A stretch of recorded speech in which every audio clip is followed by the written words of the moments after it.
दोस्तों नमस्कार, आप 90 डिग्री देख रहे हैं। राज्यसभा चुनाव की रार का दी एंड क्या होगा, ये हरियाणा की जनता इंतजार कर रही है। दोस्तों हम और आप लगातार टकटकी लगाकर ये देख रहे हैं कि कांग्रेस का रुख इसको लेकर क्या रहने वाला है। दोस्तों अब जो लेटेस्ट चीज है ना, कल से ही वो ड्रामा है वो चल रहा है। दो विधायकों ने अपना नोटिस का जवाब दे दिया है। नोटिस का जवाब देते हुए कहीं ना कहीं शैली चौधरी ने और जर्नैल सिंह ने खुद को पाक साफ दिखाने की कोशिश की है। अपने नोटिस के जवाब में वो लिखते हैं कि उन्होंने कांग्रेस पार्टी के साथ ऐसा कुछ नहीं किया है। इसके अलावा जो तीन विधायक बचते हैं, जिसमें रेलूमाला है, मोहम्मद इलियास है, मोहम्मद इजराइल है। मोहम्मद इजराइल और मोहम्मद इलियास के रुख से आप समझ सकते हैं कि वो जानते हैं कि अब कांग्रेस के साथ उनका आगे का भविष्य नहीं है और जो पार्टी के साथ उन्होंने चोरी की थी, जो गद्दारी की थी, बेईमानी की थी, वो अब पकड़ी जा चुकी है। दोस्तों सुगबुगाहट है। दिल्ली में विधायक दल की बैठक होने वाली है और इसमें ना केवल राहुल गांधी, मल्लिकार्जुन खड़गे हैं, वो शामिल हो सकते हैं। दोस्तों और अगर ऐसा हो सकता है तो आप सोच सकते हैं कि आला कमान तक कितना हिला हुआ है जो हरियाणा में ये सियासी घटनाक्रम हुआ है। ये है दोस्तों, अब कांग्रेस पार्टी इन पर क्या कार्रवाई करने वाली है, इसका हर कोई इंतजार कर रहा है। इतनी लेट लतीफी है वो आखिरकार क्यों की जा रही है, और जो लोग ये मानने को तैयार नहीं है कि उन्होंने पार्टी के साथ कुछ ऐसा किया है, उसको लेकर है वो कांग्रेस क्या करने वाली है। दोस्तों लेकिन इसी बीच जो ये सारा खेल चल रहा है, उन चार लोगों को तो शायद ग्रीन सिग्नल है दे दिया गया है, जिन्हों के बारे में भी ये कहा जा रहा था। ये पांच लोग हैं, वो भी ये कह रहे हैं कि चार लोग भी उतने ही कसूरवार हैं अगर उन पर कार्रवाई की जाती है तो। दोस्तों लेकिन उन चार लोगों का जिक्र है केवल कुछ दिनों में ही, एक सप्ताह भर में ही उन चार लोगों को ग्रीन कार्ड है वो दे दिया गया, मतलब उनकी कोई गलती नहीं है। जबकि ये कुल 9 लोग हैं जिन्होंने कांग्रेस पार्टी के साथ दोस्तों ऐसा किया है। अब कांग्रेस के इतिहास में अगर पीछे जाएंगे तो पहली बार ऐसा हो रहा है हरियाणा में आज के दिन कि कांग्रेस के अंदर रहते हुए कागजों में ये कांग्रेस बट गई है। आंकड़ों में आधिकारिक रूप से ये कांग्रेस बटी हुई नजर आती है। दोस्तों पहले कांग्रेस में गुटबाजी होती थी, चौधरी भजनलाल के टाइम से ही ये कांग्रेस में गुटबाजी चलती आ रही है। उसके बाद चौधरी भजनलाल साइडलाइन कर दिए जाते हैं, चौधरी भूपेंद्र सिंह हुड्डा मुख्यमंत्री बनते हैं। दोस्तों उसको आप याद होगा कि दूसरी टर्म के अंदर है कुलदीप बिश्नोई बगावत करते हुए अपने खुद की पार्टी बना लेते हैं, 6 विधायक चुनकर आते हैं, 5 विधायकों को हुड्डा साहब है अपनी तरफ मिला लेते हैं। दोस्तों उसके बाद आप जानते होंगे चौधरी बीरेंद्र सिंह के साथ भी कुछ ऐसा ही हुआ, वो पार्टी छोड़ देते हैं। किरण चौधरी के साथ ही, बंसीलाल परिवार के साथ ऐसा ही हुआ, वो पार्टी छोड़ देते हैं। अशोक तंवर के साथ भी कुछ ऐसा ही हुआ। अशोक तंवर के का क्या फजीयत हुई थी टिकटॉक को लेकर, आप वो किसी से छुपा नहीं। हालांकि आज वो कांग्रेस पार्टी में है, लेकिन उस वक्त क्या हुआ था वो किसी से छुपा नहीं है। दोस्तों और जैसे तैसे करके जो कांग्रेस पार्टी के साथ चिपके रहे, जैसे कुमारी शैलजा हैं, चाहे रणदीप सिंह सुरजेवाला हैं, आए दिन हुड्डा साहब के साथ उनका 36 का आंकड़ा है। ये खबरें चलती रहती हैं, ये किसी से छुपा नहीं है। लेकिन इन सब के बावजूद भी कभी भी आप ये नहीं कह सकते थे कि कागजों पर ये कांग्रेस बट गई है। लेकिन पहली बार ऐसा हो रहा है कि कागजों पर ये कांग्रेस पार्टी है बटी हुई है। और देखिए उसके जो रुझान है, कागजों पर आधारिक रूप से 37 सीटों वाली ये पार्टी है। अब 5 लोग क्रॉस वोटिंग कर देते हैं, 4 लोग अपना वोट रद्द कर देते हैं और उन विधायकों के बीच में रद्द कर देते हैं जहां पर विनेश फोगाट जैसी स्टार रेसलर वो भी वोट डालना सीख जाती हैं पहली बार में। दोस्तों पहलवान पृष्ठभूमि से आने वाली एक महिला रेसलर भी राज्यसभा का वोट डाल देती है, कोई चूक नहीं करती।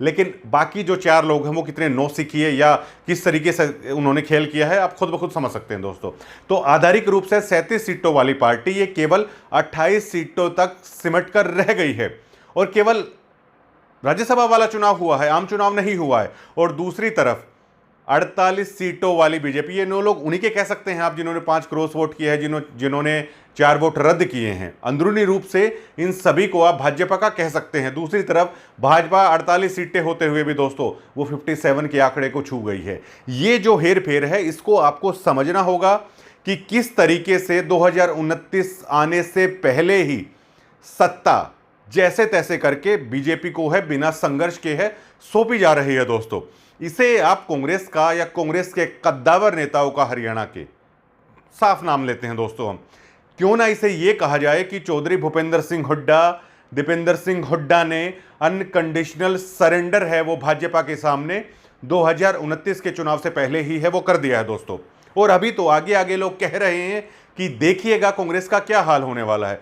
गुटबाजी को लेकर मीडिया में खबरें आती रहती थी दोस्तों, लेकिन आधारिक रूप से पहली बार ये पार्टी है वो 2 फाड़ हो चली है 37 से ये 28 पर सिमट कर रह गई है। 2028 में भी राज्यसभा की सीटों के चुनाव होने वाले हैं और इनके विधायकों की हालत तब आप देखिएगा दोस्तों।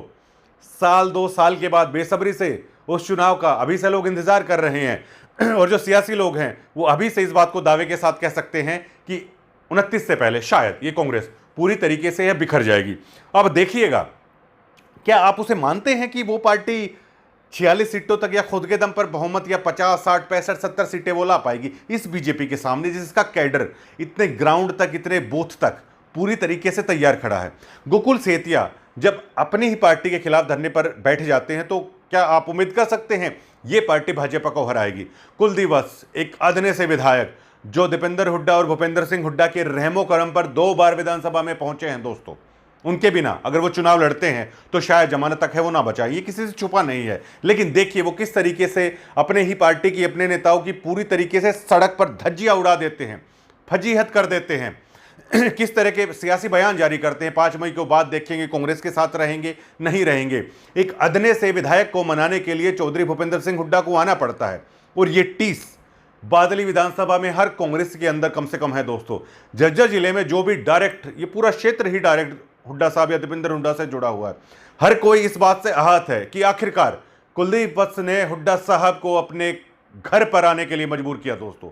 इसका रिजल्ट आप देखिएगा 2029 के चुनाव में या 29 से पहले भी आप देख सकते हैं। जब ईवीएम का बटन दबेगा, लोग इस चीज को किस तरीके से है वो देखेंगे दोस्तों।